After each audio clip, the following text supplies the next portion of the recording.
Some people are just born pollution, and they shouldn't be allowed to contaminate the air of their betters. Amelia Vanderbilt Blackwood's voice, sharp and cold as breaking ice, sliced through the opulent air of the Boston Preservation Gala. A torrent of crimson, a $500 Domaine de la Romane Conti, erupted from the bottle in her hand, exploding across the cream-colored silk of Isabella Rossi's gown. The wine, dark as blood, soaked into the delicate fabric, a violent stain on quiet elegance. As if on cue, her daughter, Chloe Vanderbilt Blackwood, drove the razor-sharp heel of her Louboutin stiletto directly onto Isabella's phone, which had slipped from her grasp. The screen spiderwebbed into 1,000 glittering shards on the polished marble floor. "Oh dear, did I just break your little burner phone, you ghetto rat?" Chloe's laugh was a tinkling, cruel melody. Her father, Lawrence Blackwood, a man whose tailored suit cost more than a car, gestured lazily to a pair of burly security guards. "Please, drag this filth out of here before its stench infects our children." Their son, Spencer, a vapid Adonis with a cruel smirk, held his phone aloft, the screen glowing. He was live streaming. "Everyone, get a good look," he narrated to his followers, his voice dripping with condescending amusement. "We're watching a live disposal of human garbage. We're already at 2,000 viewers and climbing. Let's see how high we can get it." Have you ever witnessed an act of bullying so brazen, so public, that you couldn't look away? What you're about to hear is the story of the most expensive act of public humiliation in modern history. Before we dive in, make sure you are subscribed to Black Voices Uncut, with notifications turned on, because the ending to this story will shatter everything you think you know about power. Now, let's get back to it. Isabella Rossi stood motionless, a statue at the center of a storm of her own degradation. The wine seeped through the silk, cold against her skin, the ruins of her dignity on full display for a growing audience, both in the room and online. Slowly, deliberately, she reached into her small, unassuming clutch. Her fingers, steady and sure, closed around a cool, heavy piece of platinum metal. A business card holder so exquisitely crafted, so understated in its luxury, that most of the guests in this room of immense wealth wouldn't even be able to identify it. Her voice, when she finally spoke, was perfectly level, a calm sea in the midst of their hurricane of contempt. "What an interesting evening." The Vanderbilt Blackwood family exchanged smug, self-satisfied glances. They were peacocks, displaying their brilliant plumage of cruelty, utterly oblivious to the fact that they were taunting not a sparrow, but a slumbering dragon. They had no idea what was coming. Have you ever been so profoundly underestimated that a single quiet phone call could detonate the very foundations of your tormentor's world? The grand ballroom clock read 9:47 p.m. There were 13 minutes until the keynote speech, where Lawrence Blackwood was scheduled to announce a new $20 million wing for the city's children's hospital, a monument to his family's manufactured benevolence. The crimson stain on Isabella's chest continued to spread, a blooming flower of shame. Amelia Vanderbilt Blackwood, the matriarch of this viper's nest, began to circle her prey, the clicks of her Manolo Blahniks echoing like gunshots against the marble.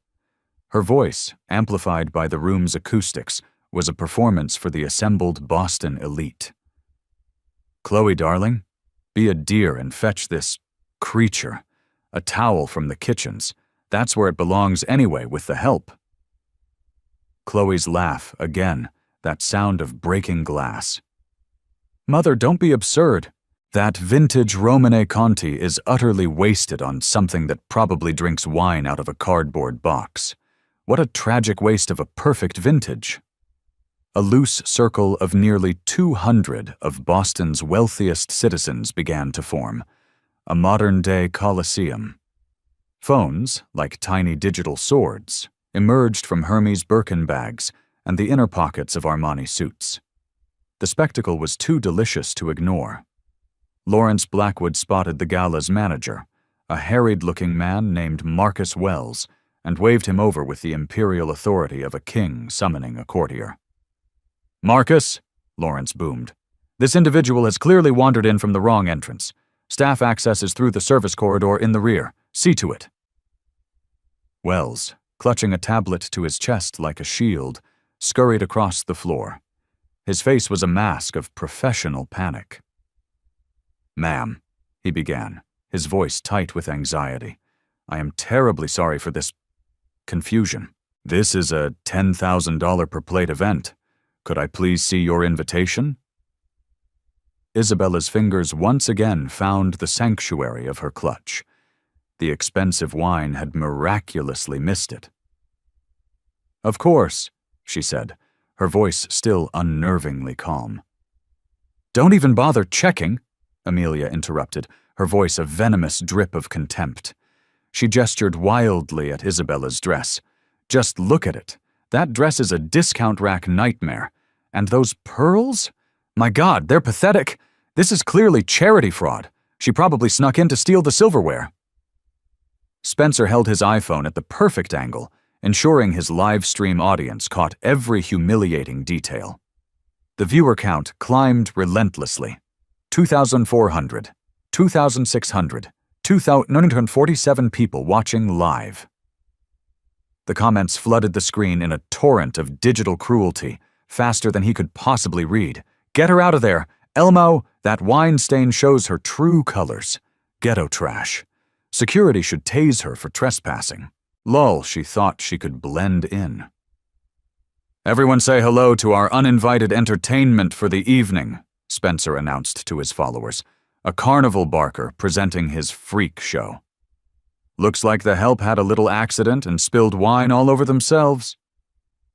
So embarrassing for her. He panned the camera from Isabella's wine-soaked dress up to her face, zooming in for a tight close-up. He expected tears, fear, shame. Instead, he found an unnerving stillness, an expression as placid and unreadable as deep water. The silence in the ballroom stretched, becoming taut and uncomfortable. It was Amelia who broke it, her words crafted with surgical precision to inflict the maximum damage. "You know what I find truly fascinating?" she asked, addressing the growing crowd. "The audacity, the sheer, unmitigated gall. To crash our event, to ruin a $500 bottle of wine, and then to just stand there, as if you actually belong in this room." She turned, a grand orator, playing to her audience. "Ladies and gentlemen, this is a perfect example of what happens when charity becomes too accessible. Standards disappear, the rabble gets in." A ripple of murmurs went through the audience. A few uncomfortable, sycophantic laughs. Someone whispered, "Shouldn't someone call the police?" Lawrence raised his champagne flute, a crystal beacon for all to see. "A toast, everyone," he declared, "to maintaining standards." In a chilling display of unified elitism, 50 crystal glasses lifted in unison. The message was as clear as the champagne they held. We are the chosen, you are the other, and you do not belong.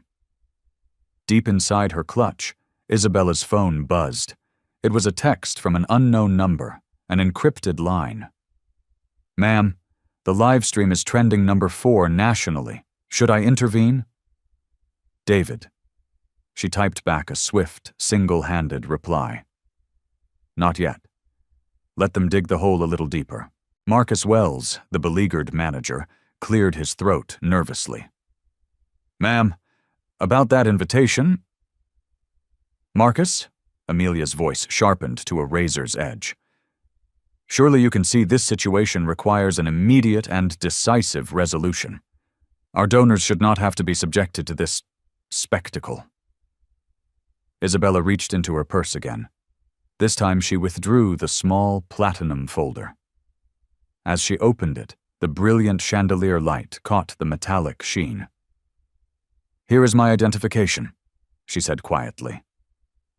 Wells reached for it, but Amelia, in a move of pure theatrical drama, intercepted it with a loud gasp.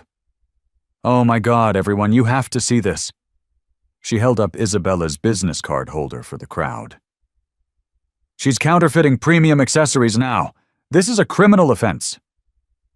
The crowd, drawn by the drama, pressed closer, their phones angled for better shots of the unfolding execution. Chloe snatched the card holder from her mother's hand, examining it with a connoisseur's disdain. "Is that supposed to be Cartier?" she sneered. "The engraving is completely wrong. How tragic. The fakes they sell downtown are better than this." With a flick of her wrist, she tossed the platinum case onto the wine-stained marble. It landed with a metallic clatter that echoed through the suddenly silent ballroom. Isabella's phone buzzed again. The caller ID read, "Legal Department. Priority 1. She declined the call. 10 minutes, Lawrence announced, consulting his Patek Philippe with a flourish. "Our uninvited guest has precisely 10 minutes to find the exit before we involve the Boston Police Department." The countdown had begun. Amelia stepped closer, so close that Isabella could smell the cloying scent of her Chanel No. 5, a fragrance that suddenly seemed to smell of rot. "Let me explain something to you, dear," she whispered, her voice a venomous secret shared with the world. "This room represents 400 years of American excellence. The Mayflower, the Founding Fathers, steel, shipping, banking, innovation. You," she gestured dismissively at Isabella from head to toe, "represent nothing." Her voice rose again, taking on the cadence of a history lecture for the benefit of the surrounding phones. "My great-grandfather founded one of the first shipping empires in this very city. My husband's family practically built the financial district. Our children, Chloe and Spencer, will inherit legacies that have shaped this nation." She leaned in, her whisper loud enough for every camera to capture. "What will your children inherit? Debt? Dysfunction? The same cycle of failure that brought you here tonight, begging for scraps at our table?"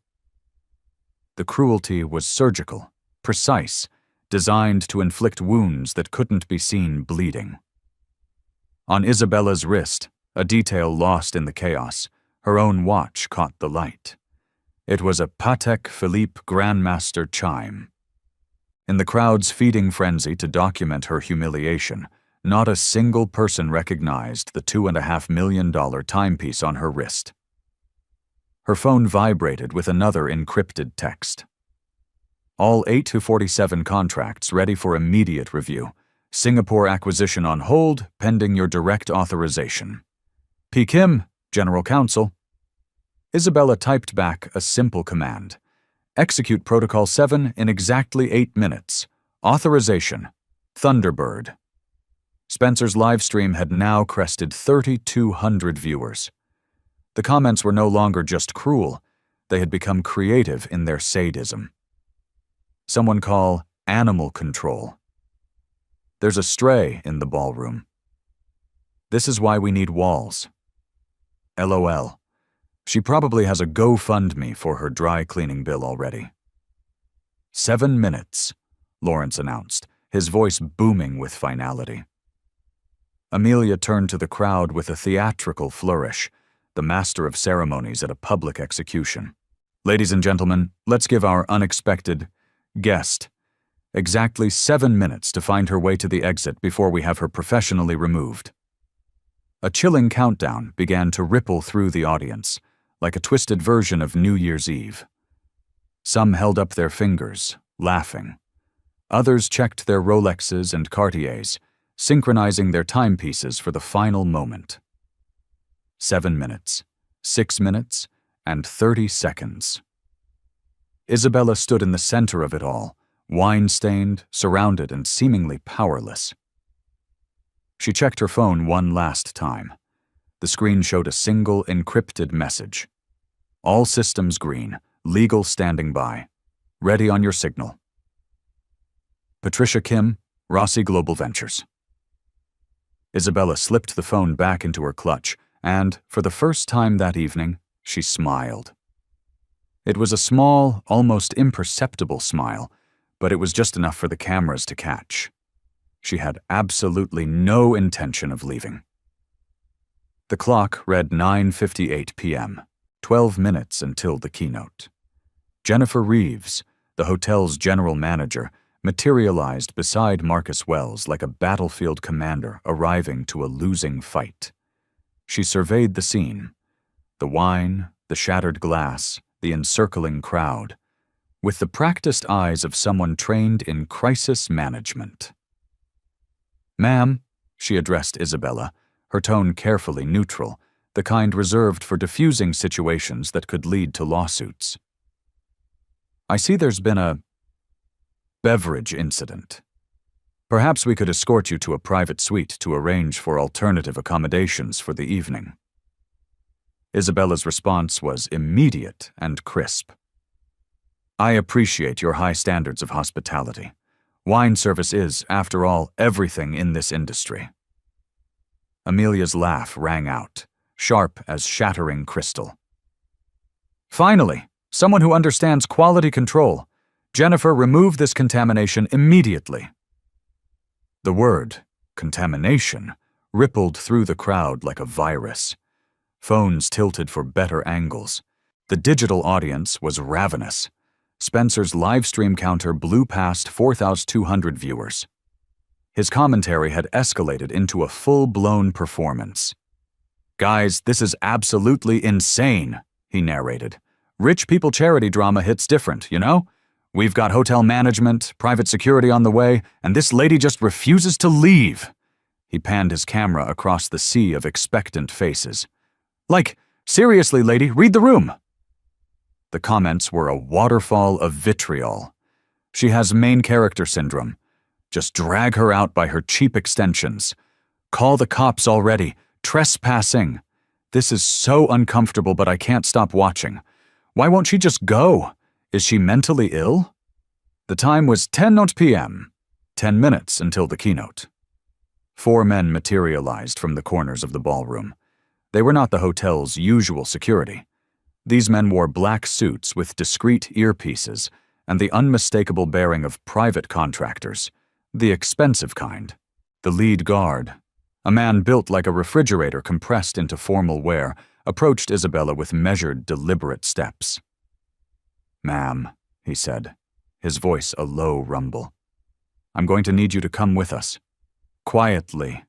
There's no need to make this more difficult than it already is." The circle of guests tightened. 70 people now, all holding their devices, all documenting. The modern Colosseum had reached its full capacity. Chloe Vanderbilt Blackwood, savoring the moment, beckoned a server with a flick of her imperial fingers.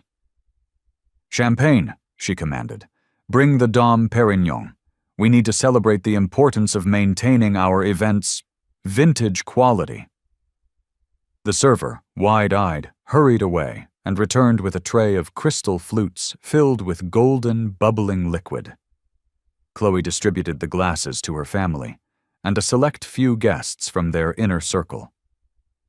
"A toast," she announced, her voice loud enough for every phone to capture it. "To exclusive vintages and exclusive events." Like a forest of glass spears, 30 crystal flutes rose in unison. The visual was devastatingly powerful, a shimmering wall of wealth and privilege, held high like weapons, against one lone woman in a stained dress.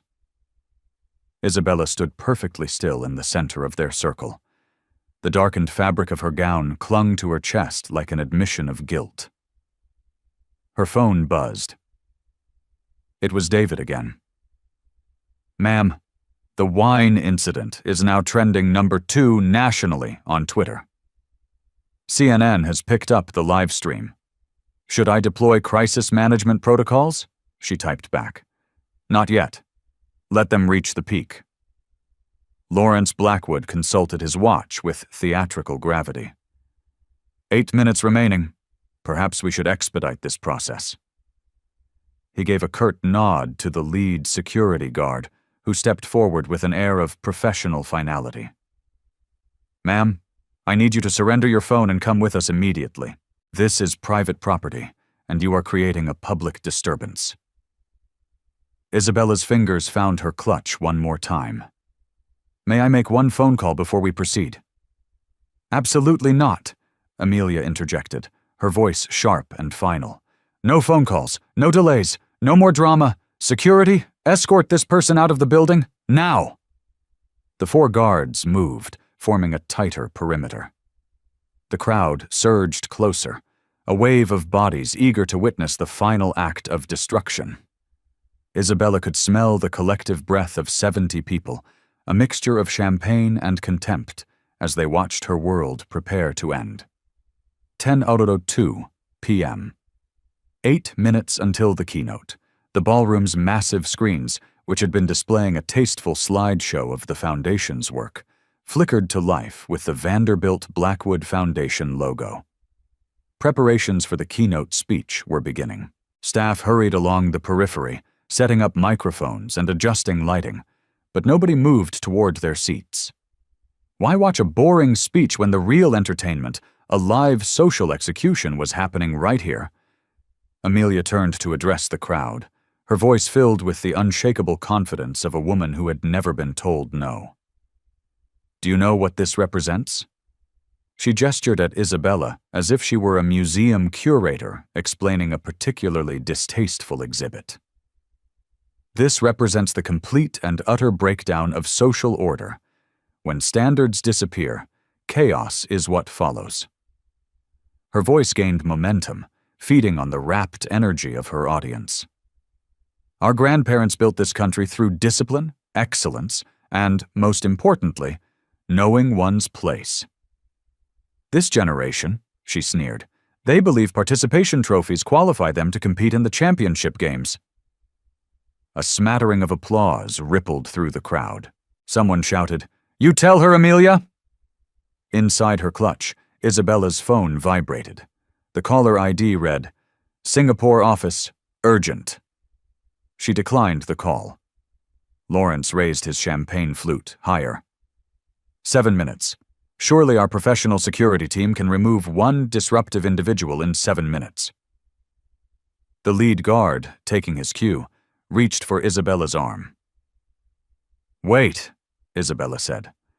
Her voice was so quiet, so calm, that it cut through the noise of the room like a blade of pure silence. Every head turned. Every phone readjusted its focus. "I understand your position completely," she continued, addressing the guard but speaking to the room. "But I believe there has been a significant miscommunication regarding my presence here tonight." Amelia's laugh could have shattered the crystal chandeliers. "Miscommunication? The only communication that needs to happen now is you walking out that door, preferably in handcuffs." 10:04 p.m. 6 minutes until the keynote. Isabella's phone buzzed again. This time she glanced at the screen. The message was brief. "All wine import systems ready. Legal clearance confirmed. Authorization code accepted. Standing by for execution. Patricia Kim, General Counsel." She looked up, her gaze sweeping across the circle of faces surrounding her. The phones recording from every conceivable angle. The security guards, tensed and ready to move. The Vanderbilt Blackwood family, holding their champagne like victory trophies. "I really do need to make that phone call now," Isabella said. Her tone hadn't changed, but something else had entered her voice. A note of steel, of finality, that made the lead security guard pause, his hand hovering inches from her arm. Chloe, emboldened by the champagne and her own cruelty, stepped forward, the golden liquid sloshing in her glass.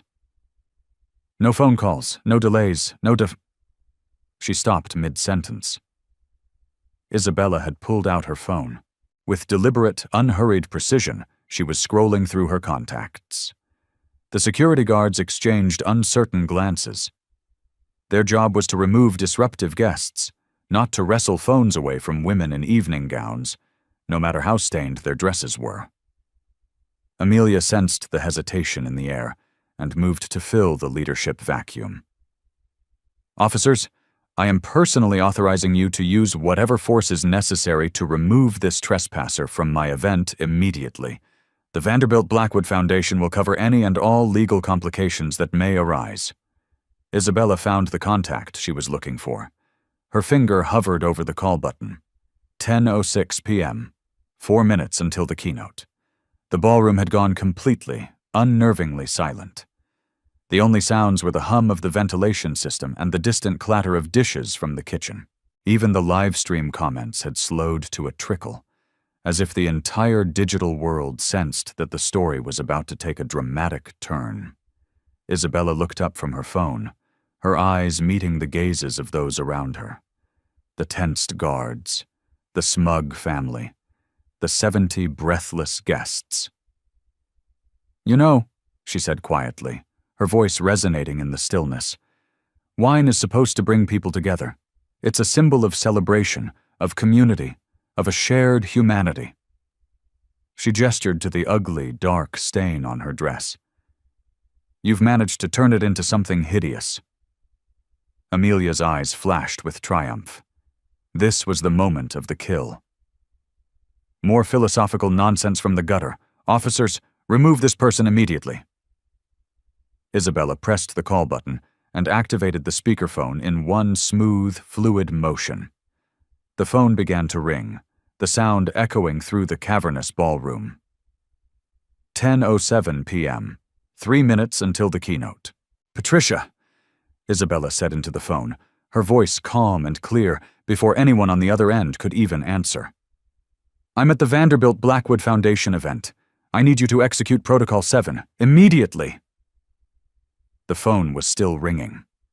Amelia, realizing what was happening, lunged for the device. "Give me that!" But it was too late. The phone connected.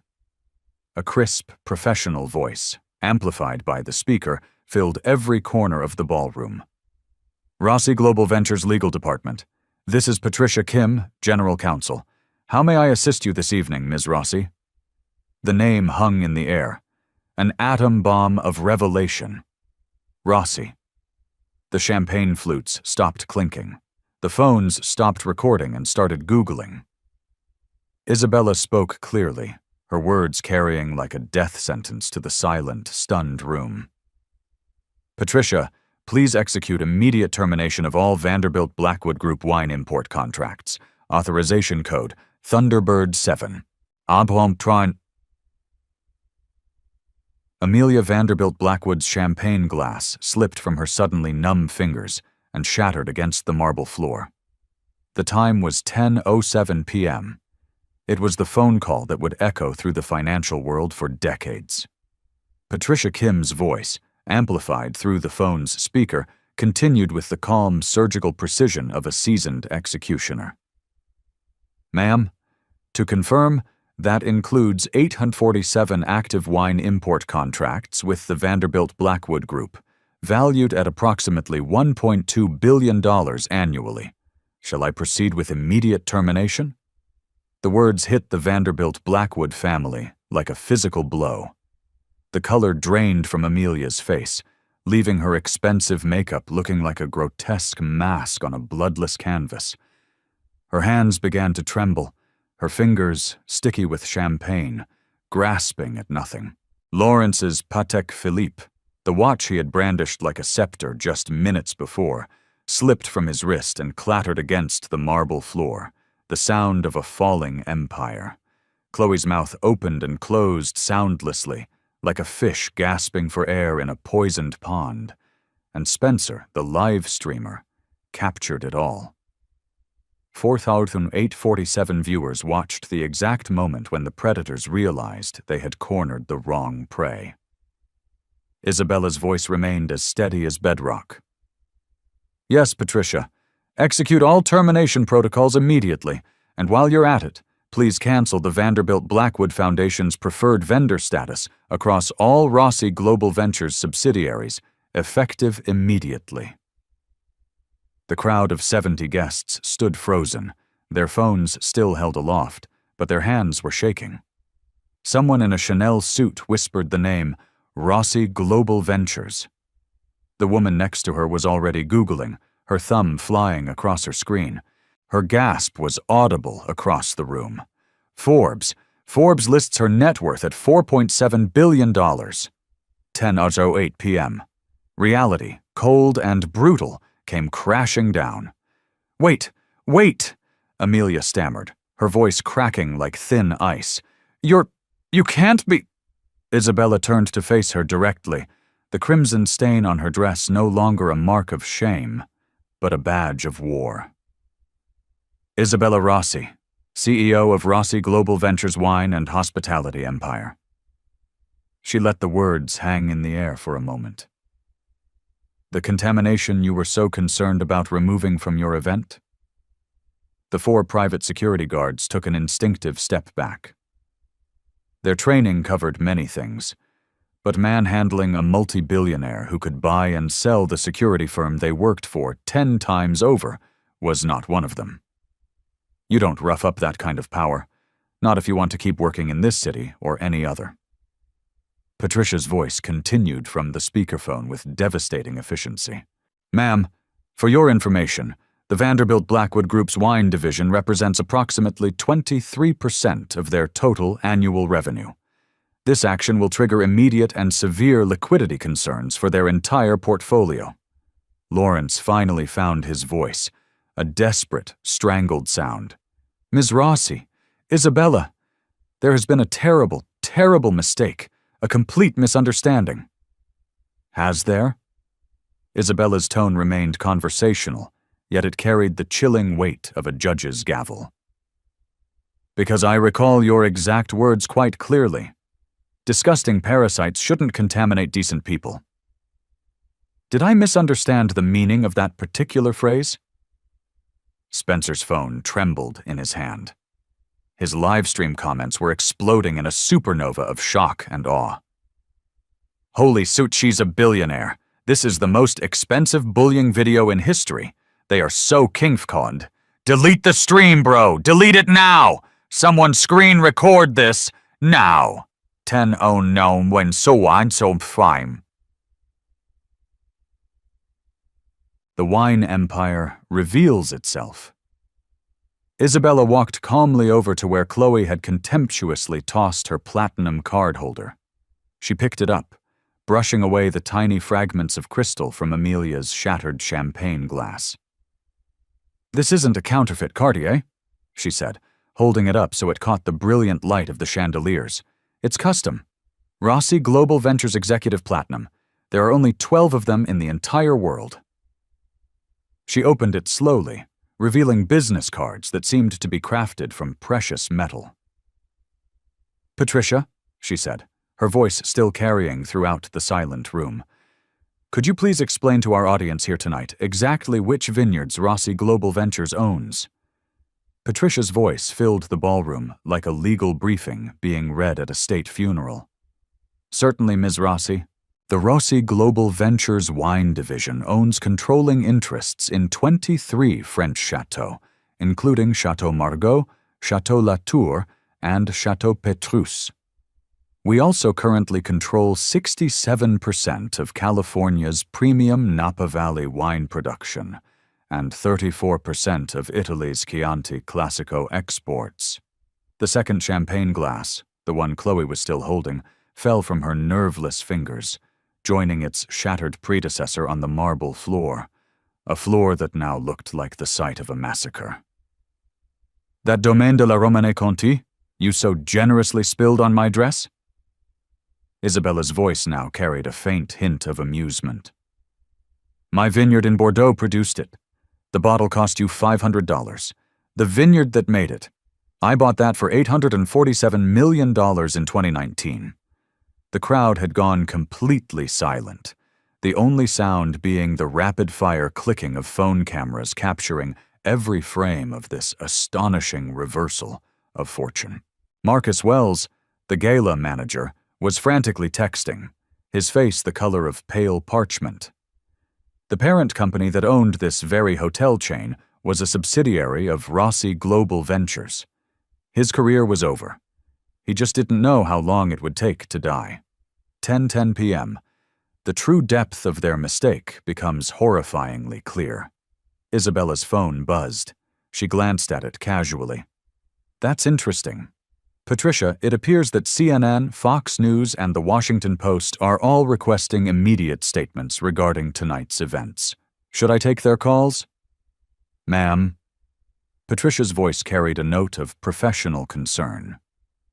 I should also mention that Mr. Blackwood's and his family's comments have been captured on at least 47 different live streams and have been uploaded to multiple social media platforms. They have a combined reach of approximately 2.3 million views in the last 8 minutes alone. Chloe finally found her voice, though it was barely a whisper. Ms. Rossi, please, we didn't know. Didn't know what? Isabella's question hung in the air like a guillotine's blade. That I was a human being who deserved a basic level of respect? Or just that I had the power to respond to your hospitality?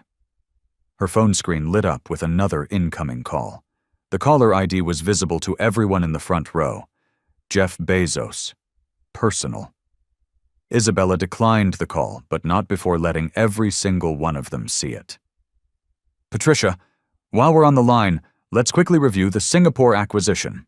The $890 million renewable energy project that has the Vanderbilt Blackwood Group listed as the primary contractor. Amelia's legs nearly buckled.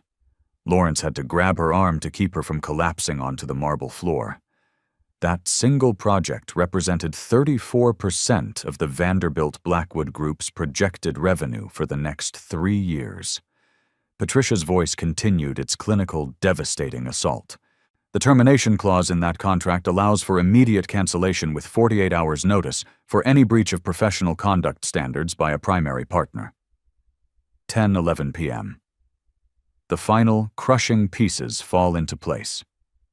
Isabella's executive assistant, David, appeared as if summoned from thin air. He was flanked by 2 individuals in impeccable dark suits, each carrying a leather portfolio. The legal reinforcements had arrived. Ms. Rossi, David said, his voice quiet but audible to everyone in the silent room. Your 9:30 a.m. meeting tomorrow with the UN Climate Council has been moved to accommodate tonight's situation. They've expressed a keen interest in hearing your perspective on corporate accountability and ethical conduct in the hospitality sector. Amelia finally spoke, her voice breaking into a desperate sob. Ms. Rossi, Isabella, please, I am begging you. There are thousands of jobs at stake. There are pension funds, families who depend on our company. Isabella studied her for a long, silent moment. The entire ballroom held its collective breath. You're right, Amelia. There are families at stake, thousands of employees who depend on the Vanderbilt Blackwood Group for their livelihood. She paused, letting the weight of her next words settle. Which is exactly why I am willing to have a conversation with you about how this situation can be resolved. She turned to address the crowd of stunned guests, many of whom were now discreetly trying to hide their phones while simultaneously Googling Rossi Global Ventures. Ladies and gentlemen, I believe there's been a significant miscommunication this evening. I came here tonight as a donor and a partner to support the important work of the Vanderbilt Blackwood Foundation. Instead, I have witnessed behavior that fundamentally contradicts the very values that make charitable work meaningful. Her voice carried the effortless authority of someone accustomed to addressing boardrooms and international committees. However, I have always believed in the power of education over elimination. I believe in accountability over simple destruction. Patricia's voice cut in from the phone one last time. Ma'am, I have the termination documents prepared and legal teams in 12 different jurisdictions standing by. Do you want me to proceed with full contract cancellation across the board? Isabella paused, deliberately, letting the immense weight of that question settle over every person in the room. Amelia was openly weeping now, her mascara running in dark, pathetic streams down her face. Lawrence looked as though he had aged 10 years in the last 10 minutes. Chloe stared blankly at the wine-stained marble, the place where her family's empire was cracking apart at the seams. And Spencer's live stream, which had reached a staggering 6,200 viewers, was now broadcasting the most expensive lesson in humility in the history of social media. "Patricia," Isabella said finally, her voice clear and decisive, "hold all termination orders." A collective sigh of relief, most audibly from Amelia, swept through the ballroom. "I want to give the Vanderbilt Blackwood family an opportunity to demonstrate to the world that tonight's behavior was an aberration, not a true reflection of their corporate values." The relief on Amelia's face was palpable. "However," Isabella continued, her voice hardening just enough to turn their blood to ice, "this opportunity comes with several very, very specific conditions." 10:12 p.m. The terms of survival. Isabella gestured to her assistant, David, who immediately produced a tablet, its screen glowing with crisp financial data. He held it so that the front rows of stunned guests could see the damning information. "Let's begin by reviewing the full scope of our business relationship," Isabella said, her voice carrying the practiced authority of a CEO who had dismantled competitors with spreadsheets and market analytics. The tablet displayed a comprehensive breakdown that made Amelia's face go even whiter. Vanderbilt Blackwood Group. Dependencies on Rossi Global Ventures. Wine imports and distribution, $340 million. Whereas annually. Hospitality equipment and leasing, $185 million. Annually. Renewable energy partnerships, $156 million. Annually. Real estate joint ventures, $92 million annually. Total annual revenue dependency, $773 million. 23% of your group's total annual income, Isabella stated, as a simple matter of fact. "Patricia, could you please explain the legal mechanisms that are available to us under our current agreements?" Patricia's voice cut through the ballroom with the sharp precision of a scalpel. All 847 active contracts include Clause 47B, termination for cause. This can be invoked in the event of a material breach of professional conduct standards that reflect negatively on the reputation or brand integrity of Rossi Global Ventures. Lawrence Blackwood's instincts as a corporate lawyer finally kicked in, cutting through his panic. "Ms. Rossi, that clause was designed to address supply chain violations or financial fraud, not personal disagreements at a social event." Isabella's smile was colder than a Boston winter. The clause specifically mentions public behavior by partners or their principal officers that brings the brand integrity of Rossi Global Ventures into disrepute.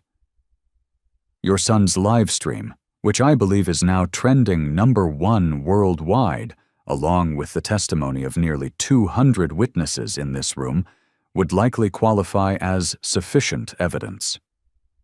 I have 47 independent live streams, too, 3 million social media impressions, and a growing list of trending hashtags to support my case. She turned to address the crowd again, which had swelled to nearly 100 guests, all of whom had abandoned their assigned seats to get a front-row view of this masterclass in corporate warfare. "Ladies and gentlemen, you have all witnessed what happened here tonight. The question is no longer about what they did. The question is whether the Vanderbilt Blackwood family can demonstrate, through concrete and measurable actions, that their behavior was an aberration, rather than a true reflection of their corporate and personal values." 10:14 p.m. The ultimatum. Isabella's phone lit up with another call. This time she answered it on speakerphone without even glancing at the caller ID. "Maya, darling, I have just seen the most extraordinary footage on social media." The voice was unmistakably British, smooth and aristocratic. "Is everything quite all right over there?" Amelia's eyes widened in horrified recognition. Even in her insulated world, she knew that voice. Baron Rothschild, Isabella said calmly. I find myself in the middle of handling a small business etiquette situation at the moment. Would it be all right if I rang you back in an hour? Of course, my dear, of course. Though I must say the rather dreadful footage of those people throwing wine at you has put me quite off the Vanderbilt Blackwood account. Perhaps we should discuss alternative partnerships for the Bordeaux Consortium when you have a moment. Isabella glanced at Amelia, whose mascara-streaked face now resembled a tragic portrait of complete financial ruin. Let's discuss that shortly, Baron. Thank you for calling. She ended the call and turned her full attention back to the shattered family before her. As I was saying, you have choices. 2 choices, to be precise. David handed her a second tablet. This one displayed a formal document bearing the Rossi Global Ventures letterhead. Option 1, she began, is what I am calling the Comprehensive Accountability Program. She read the terms aloud with the cold, dispassionate precision of a prosecutor delivering a list of charges. 1.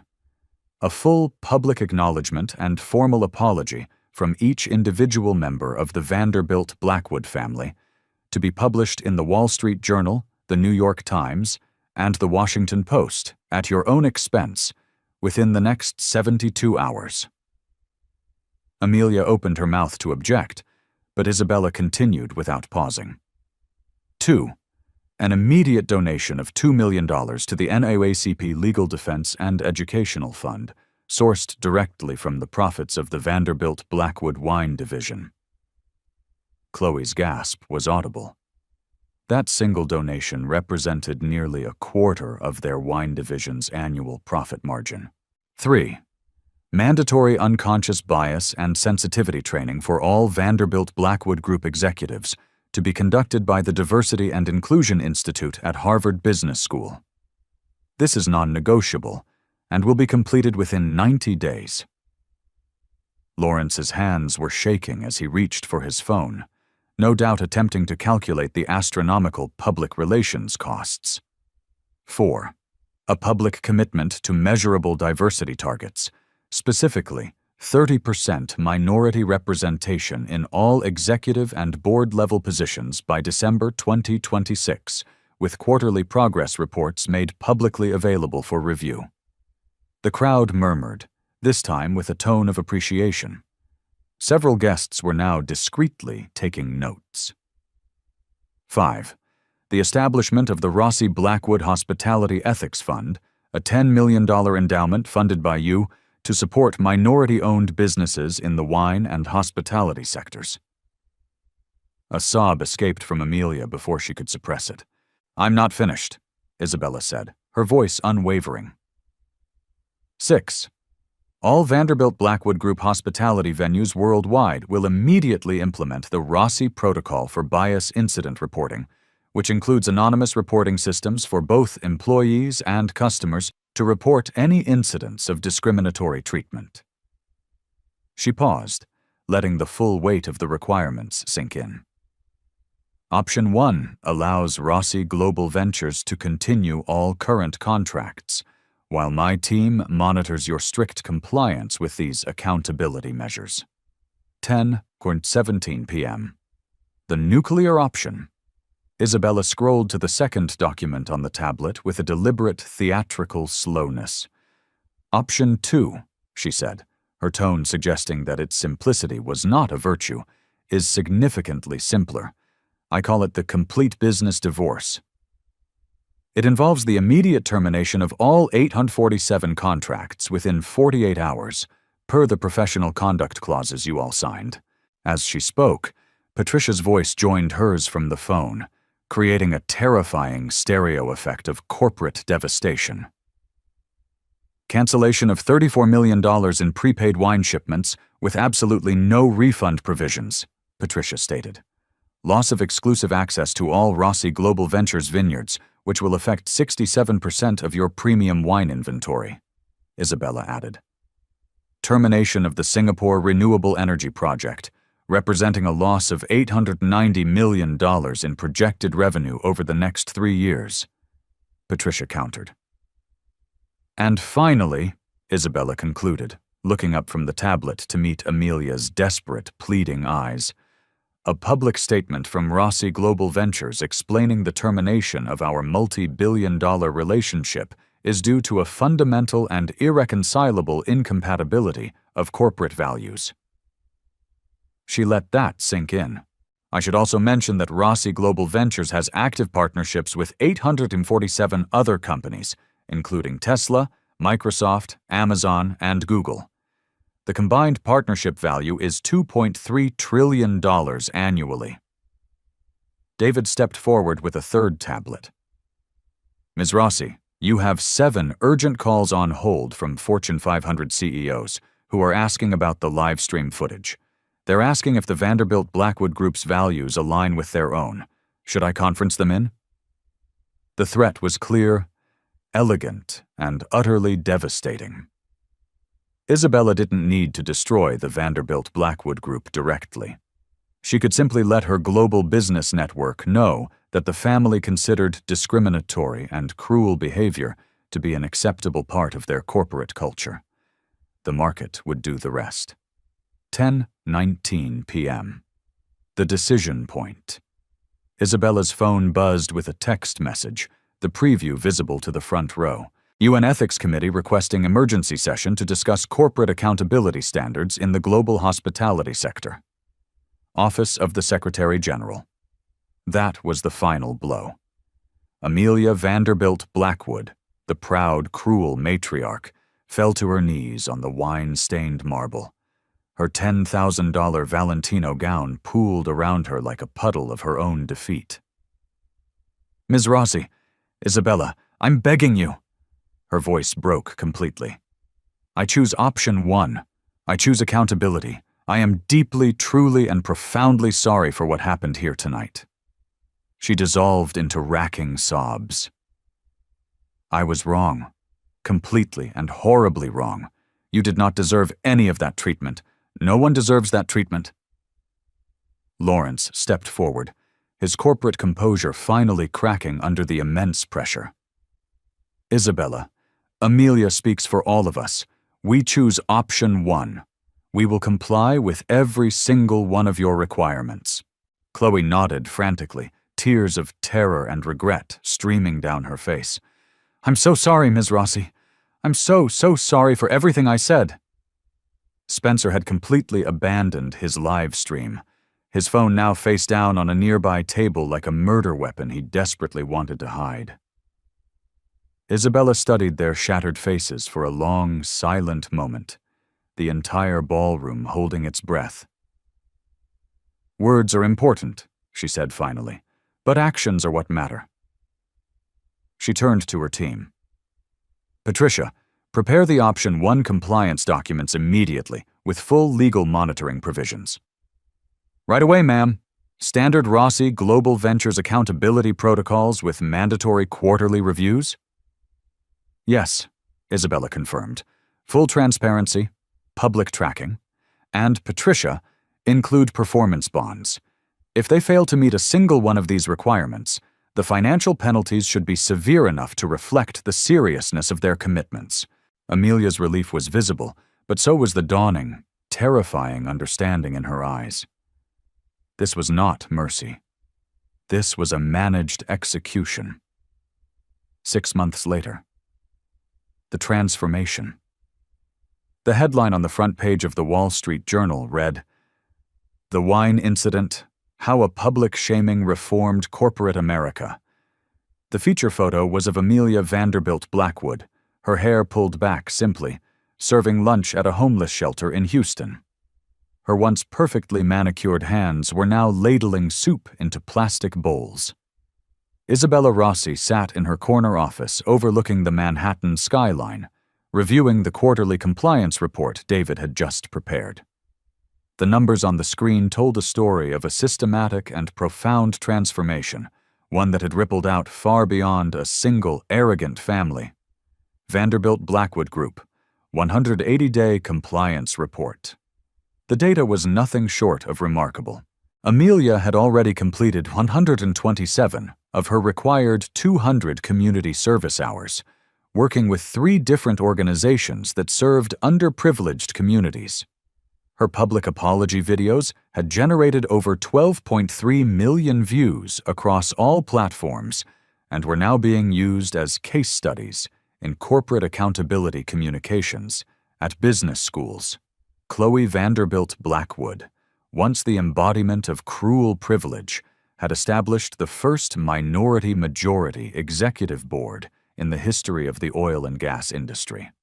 Her mandatory Harvard bias training had been so transformative that she had become a guest lecturer at the school, sharing her personal story of change with MBA students who now studied the wine incident as part of their required curriculum. Lawrence's formidable legal expertise had been completely redirected.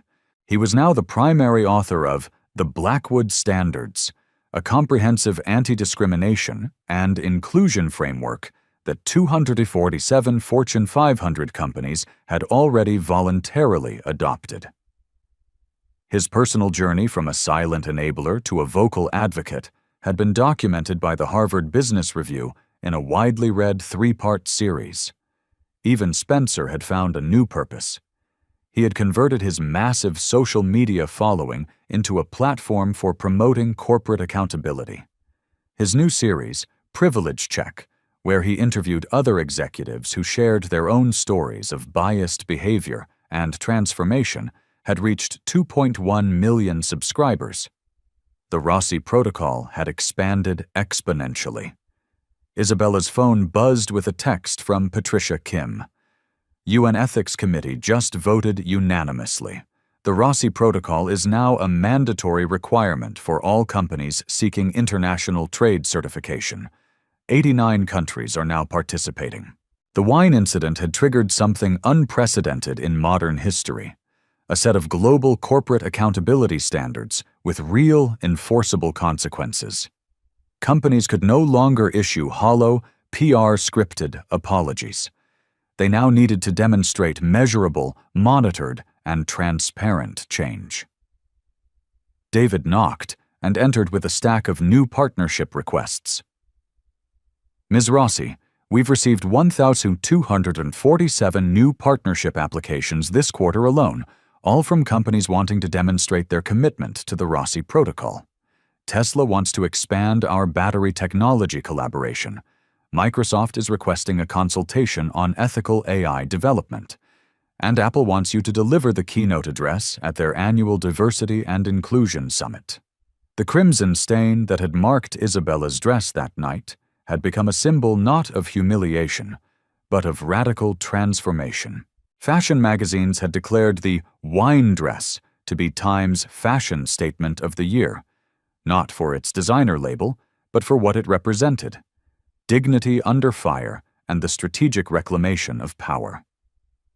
The Vanderbilt Blackwood Foundation had undergone a complete renaissance. Amelia's face appeared on Isabella's office monitor for their scheduled video conference. The background behind her showed a diverse, vibrant staff working at their desks, a stark contrast to the lily-white, elitist charity gala of 6 months ago. "Isabella," Amelia said, her voice carrying a deep, genuine humility that would have been impossible to imagine that night. "I wanted to update you personally on our progress. The Rossi Blackwood Hospitality Ethics Fund has just approved its first 23 grants, totaling $3.7 million to minority-owned wine and hospitality businesses across the country." Isabella could see the change in Amelia's eyes. The brittle arrogance was gone, replaced by something that looked like true purpose. "The impact has been extraordinary," Amelia continued, a note of pride in her voice. "We've helped create 847 new jobs, supported 156 minority-owned businesses, and established mentorship programs in 12 states. Our annual donation total has increased by 340% because the public trusts that our transformation is real." The numbers represented real, systemic change, not just corporate theater. By choosing strategic patience over emotional revenge, Isabella had achieved a result that was far more powerful and lasting than simply bankrupting one family. Instead of destroying them, she had transformed them into powerful agents for the very change she wanted to see in the world. What Isabella Rossi demonstrated was the profound difference between an emotional reaction and an intellectual victory. She could have destroyed the Vanderbilt Blackwood family that night with a single word. Instead, she chose to rebuild them. And in doing so, she created a blueprint for systemic change that would protect thousands of future victims from the same kind of humiliation she endured. As we end this story, I want you to think about the power you hold. Every single person watching this has witnessed discrimination, whether in a boardroom, a restaurant, a classroom, or a social gathering. You always have a choice. You can remain a silent bystander, or you can become an agent of accountability. Have you ever witnessed bias in a professional setting? Your experience matters. Share your story in the comments below and help us document the patterns that need to be addressed. Subscribe to Black Voices Uncut for more stories that prove strategic empowerment can always defeat destructive prejudice. Remember the lesson of the wine incident. Isabella didn't destroy her attackers. She transformed them into her most effective allies. Strategic patience creates permanent, systemic change, while emotional revenge creates only temporary, personal satisfaction. When you face discrimination or witness it happening to others, which path will you choose? The wine stain is long gone, but the lesson is eternal. Share this story, subscribe for more, and go out and transform your world.